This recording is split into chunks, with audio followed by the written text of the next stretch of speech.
I wake up every day, the first thing I eat is a banana. I usually try to drink at least 1 bottle of water with electrolyte powder in it.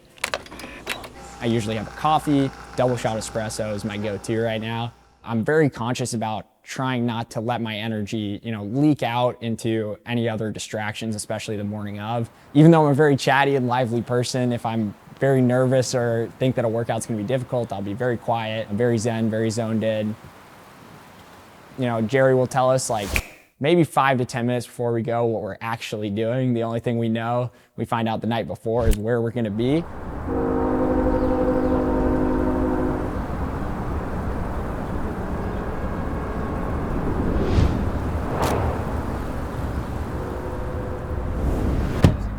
What's challenging about that, obviously, is you don't know exactly what you're preparing for. But I think that transitions into racing really well, because on a race day, you don't know how the opposition is going to run. So when you don't know what a workout is, it kind of forces you to learn how to adapt on the fly to what's being given to you.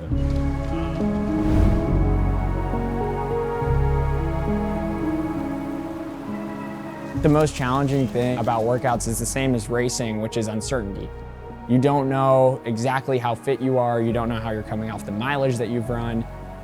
I think the real next step for me to go from being a great athlete to an actually elite athlete is making sure that I'm on top of these cognitive processes and making sure that everything I do has a reason that's beyond just, it seems like the hardest thing to do in the moment.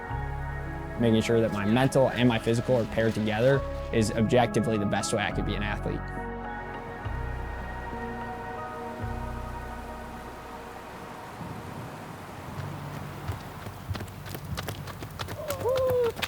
He's all muddy. Yeah. No, mine looked like that. Yeah. One of the #1 things I think people neglect is fueling. A lot of people just see people out running. They just assume, you go out, you run, you burn, you come back inside, that keeps you in shape, but you gotta fuel, you gotta put carbs back into your body. Perfect thing where they somehow Around in them, but they compress and do like a boom. But I used to just do for carrots, oh, break it. hey, they worked. Okay. I have a feeling I could do more than you. Yeah, but can the machine? I think that's a good place to leave it. Just gonna. I think you want to prime it. It's really important to me that I maximize my ability in this arena. So runners are very careful to make sure that everything they're burning, they're replacing. It's probably the easiest it's ever been for me to just focus on the work. Everyone in my support circle is cheering me on, and everyone wants the best for me as an athlete. And so my main obligation is to make sure that I actually fulfill that for them. Well, my fiance helps me an insane amount with my routine. She does a ton of cooking. Her cooking is incredible. She creates such hearty meals that honestly, I can taste the love in so much. It makes me feel like I recover a little bit extra, just because having her, put that much work into something that I'm putting in my body means a lot to me. well.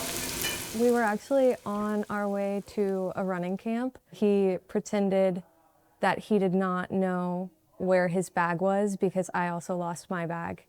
And he just wanted to talk to me more, and that's how we met.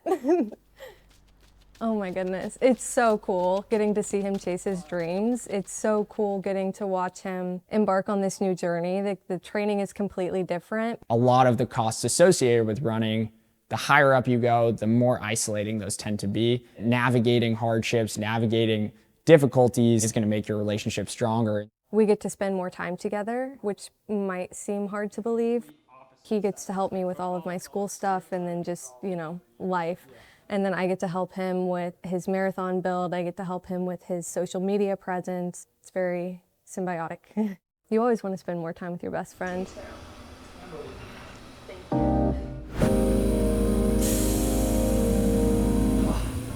It is pretty hot.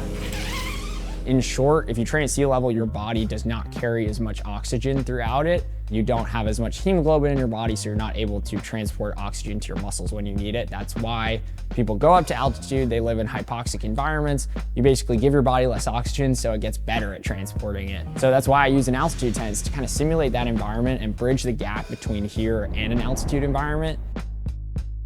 We did prove through testing a year ago that it creates the exact same effect as living at altitude. Moment of truth, whether I quit the sport or not. 2.5 to 3% Yeah. is outside of our range of error. So that means that that's That's like a real change, real main significant effect. change, not just Yeah, measurement not just variability. measurement error. So this is a real. Whereas before, the difference was probably within our measurement error. Racing at sea level is kind of the gold standard. You know, you'll rarely find a championship meet or a world marathon major that's not going to be at sea level. What I really like about being able to race at sea level and hoping that this process really does pay off is that I know that if it does work, I'm going to get the absolute most out of myself and I'll be racing the best in the world in the best environment.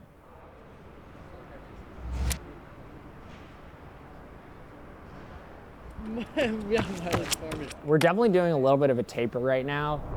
It's kind of like an island in the middle of the ocean. You just do this circle. I'm doing the US Half Marathon Championships because I felt like it's going to be a high competition environment. A lot of the people that I'm going to be competing against in Boston, I'll compete against at this half. This is the kick of the half? I guess so, bro. When you start up on the line, you don't always know what your body's telling you, and you just got to kind of find that self-belief.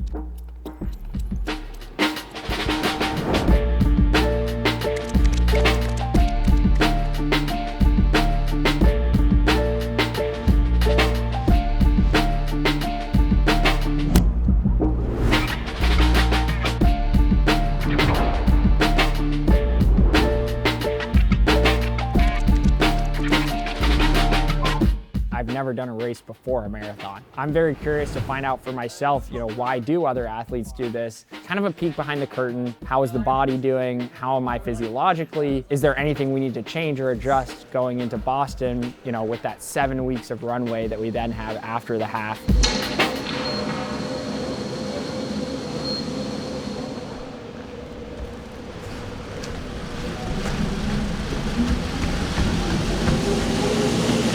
Running can feel like a pretty restrictive pursuit, and I think the higher up you get, some of that intensity starts to creep up.